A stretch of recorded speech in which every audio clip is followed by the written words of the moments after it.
Glazing is the process of using filters to transition between two colours. This filter colour is either the darker or the lighter of the colours. In this case here, the lighter colour, sky blue, is used and is mixed with some water to get the opacity shown at the beginning. It is important to dab the brush on paper towel before each application to make sure we do not put too much water down. Equally, it is just as important to wait for each layer to be fully dry before we move on to the next. Make sure you're using a brush with a big belly, unlike me. When we start to apply the paint, we want to start from as far away as possible from a colour we want to blend into. The longer the distance we are glazing over, the easier it is to smooth out. A base like this is easier than a bicep, for example.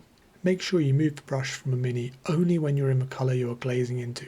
This way, most of the paint is dropped off in those areas and we won't get tea staining.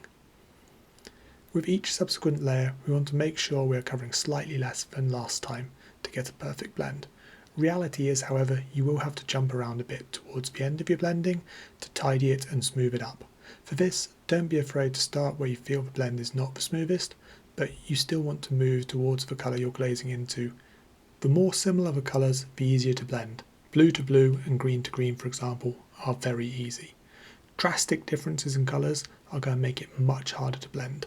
When starting off with glazing, try not to glaze anything other than analogous colours to make your life easier.